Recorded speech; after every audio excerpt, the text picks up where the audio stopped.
Break के बाद आप सभी का स्वागत है आरोग्य में। और सेक्स वेलनेस की बात चल रही है क्योंकि सर एक वर्ड है प्री मैच्योर इजैक्यूलेशन, यानी कि शीघ्र पतन, और आज के टाइम में बहुत ज़्यादा देखा जा रहा है यूथ में। तो मैं चाहती हूँ आप थोड़ा सा इसके बारे में बताएं कि क्या इससे निजात पाई जा सकती है आयुर्वेद के जरिए। ऋचा जी, बहुत ज़्यादा दुख की बात है कि आज समाज के अंदर स्ट्रेस लेवल इतना बढ़ गया कि 30 साल की उम्र के बाद लगभग 30% लोग इस बीमारी से ग्रसित हैं। या तो प्रीमेच्योर दिक्कत है या इरेक्टाइल डिस्फंक्शन है। और बहुत ज़्यादा तनाव, बहुत ज़्यादा जंक फूड, बहुत ज़्यादा काम के पीछे भागम भाग इसका मुख्य कारण है।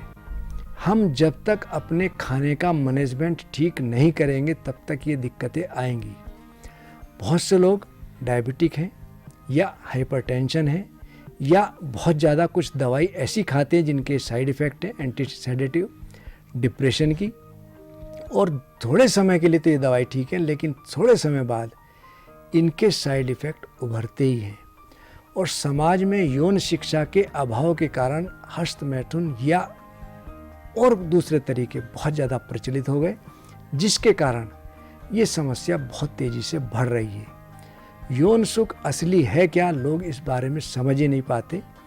और इसके लिए मैं इतना कहूँगा कि सबसे पहले धैर्य की ज़रूरत है। दूसरा, यदि हमको किसी पात्र में दही जमानी है तो वह पात्र बिल्कुल साफ होना चाहिए।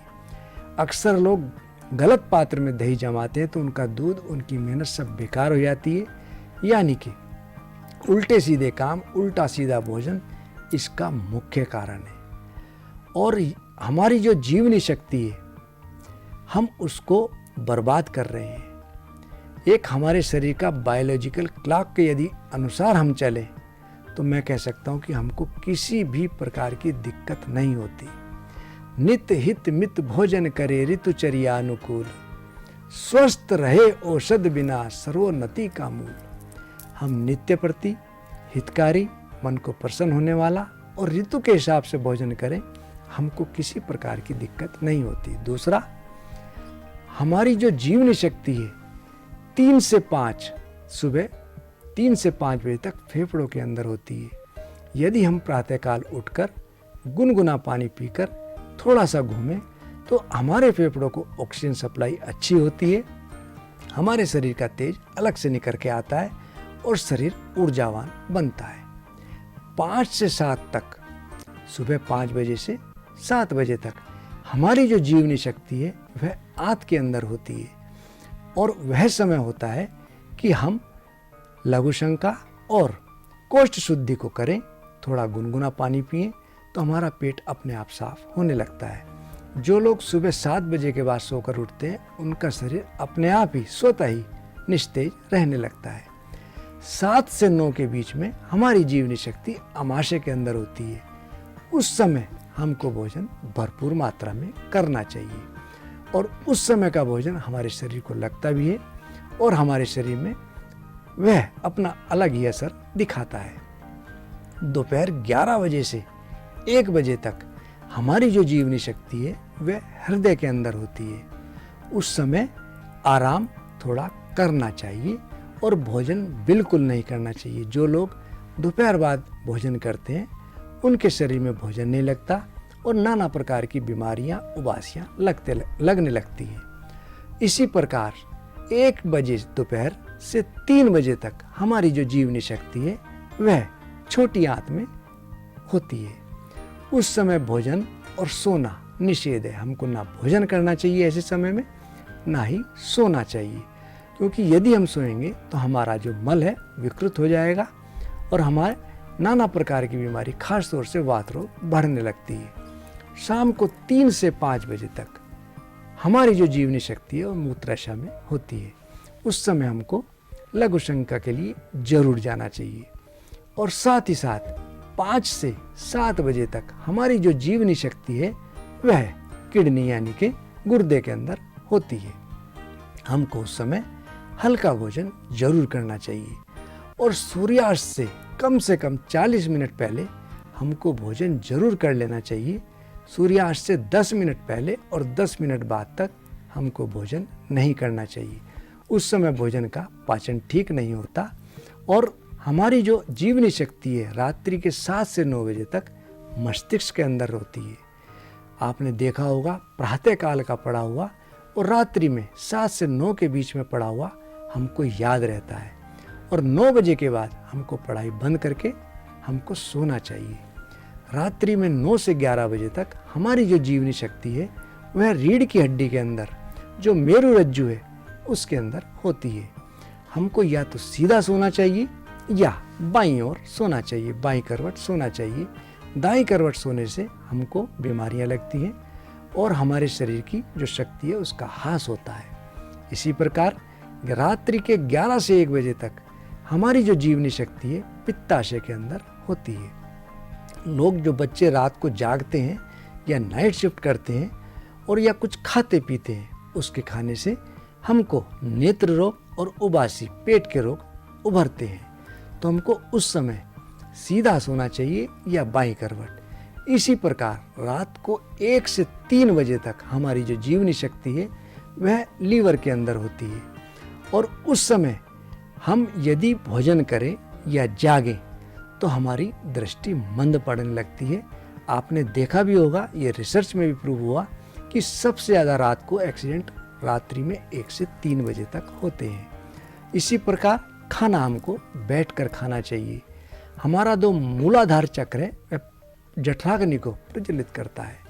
बैठ के खाने से जठराग्नि हमारी मंद पड़ती है, और यदि हम खड़े होकर के भोजन करें तो हमारी जठराग्नि मंद होती है और हमारे शरीर में खाया पिया नहीं लगता। इसीलिए जो भूखे भोजन है उसको अवॉइड करना चाहिए।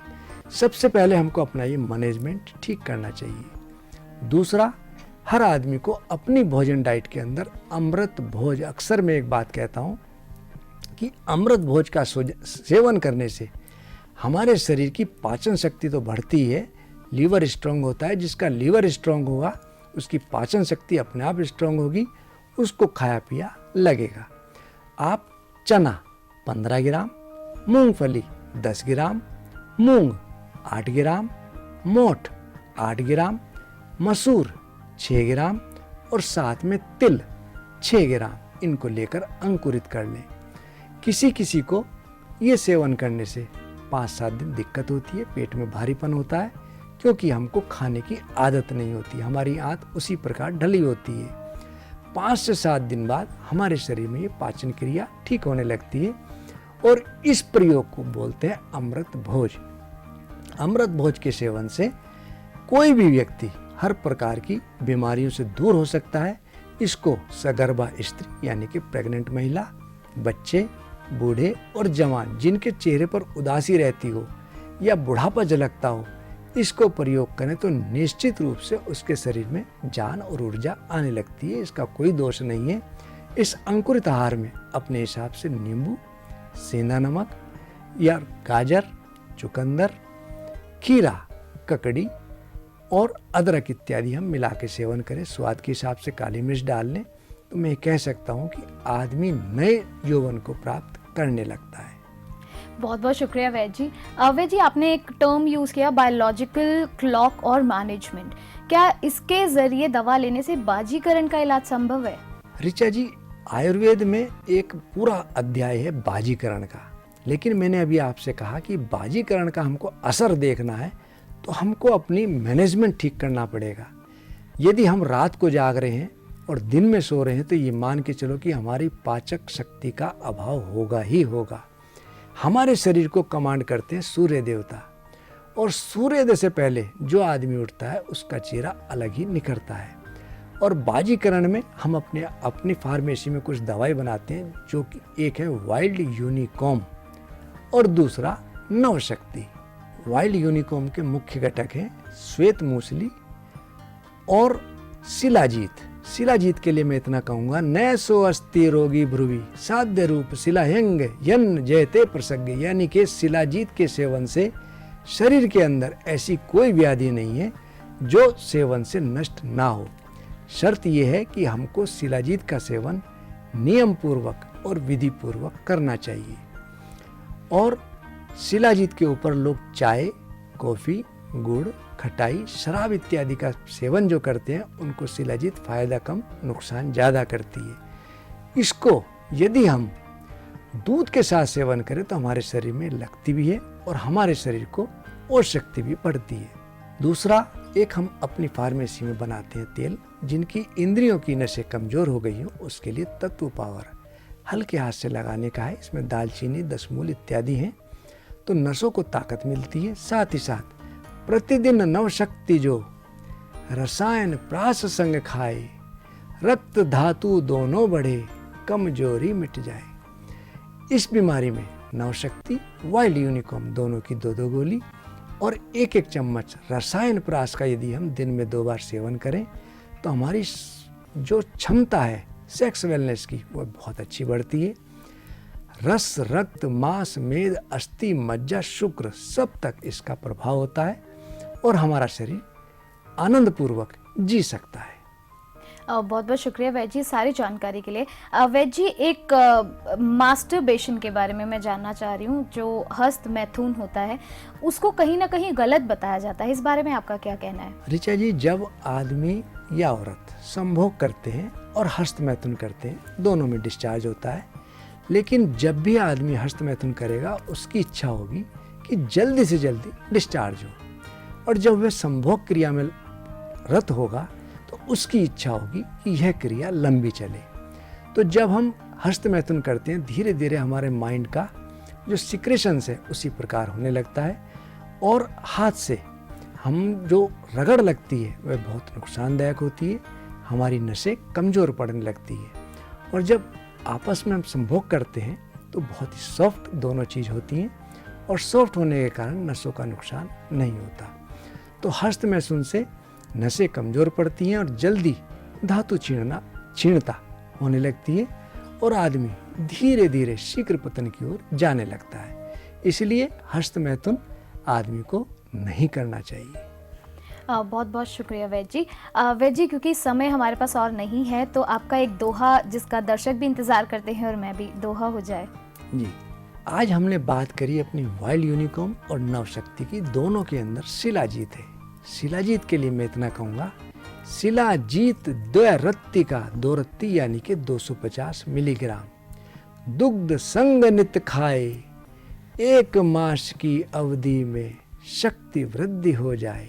यदि हम शिलाजीत की मात्रा 125 मिलीग्राम से लेकर 10 ग्राम तक की है, लेकिन हम इसकी 250 मिलीग्राम प्रतिदिन दूध के साथ सेवन करते रहें तो यह टेस्टोस्टेरोन लेवल बढ़ाती है, हमारे शरीर की रस, रक्त, मांस, मेद, अस्थि, मज्जा, शुक्र तक अपना प्रभाव दिखाती है, मसल्स को स्ट्रॉन्ग करती है, और हमारे शरीर में और शक्ति बढ़ा करके हमारी यौन शक्ति भी बढ़ाती है। Thank you so much in सारी जानकारियों के लिए, और थैंक यू सो मच हमारे साथ जुड़ने के लिए और हमारे दर्शकों से इतनी अहम जानकारी शेयर करने के लिए। Thank you so much. तो दोस्तों, खुशहाल जीवन सिर्फ वही है जब आप रोगों से मुक्त हो, आपका परिवार रोगों से मुक्त हो, और ये सिर्फ तब हो सकता है जब आप आयुर्वेद को अपनाएंगे। तो कोई भी बीमारी है, किसी भी बीमारी से जुड़ा कोई सवाल है, आपके पास आरोग्य है ना, हम है ना, तो अपना सवाल आप हमें ज़रूर भेजिए। आप कॉल भी कर सकते हैं इन नंबर्स पर जो लगातार आपकी टीवी स्क्रीन पर दिखाए जा रहे हैं। इसी के साथ आप अपने सवाल हमें व्हाट्सएप, ईमेल के जरिए भी भेज सकते हैं, फेसबुक पेज के जरिए भी, और यूट्यूब पर सब्सक्राइब करके आप किसी भी एपिसोड के नीचे अपना सवाल लिख सकते हैं, आपको उसका जवाब जरूर दिया जाएगा। और इसी के साथ अगर आप कोई भी औषधि ऑर्डर करना चाहते हैं तो डिटेल्स आपके सामने हैं, आप ऑनलाइन ऑर्डर कर सकते हैं। इसमें आपको पेमेंट ऑप्शंस भी मिल जाएंगे, कैश ऑन डिलीवरी का ऑप्शन भी है। ट्विटर हमारा ज्वाइन करना मत भूलिएगा, हमारा ट्विटर हैंडल जो है उसकी डिटेल्स भी आपकी स्क्रीन पर दी गई हैं। फिलहाल वक्त हो चला है हमारे जाने का, बस तब तक के लिए आपको ये करना है कि अपना ख्याल रखना है। तब तक के लिए नमस्कार।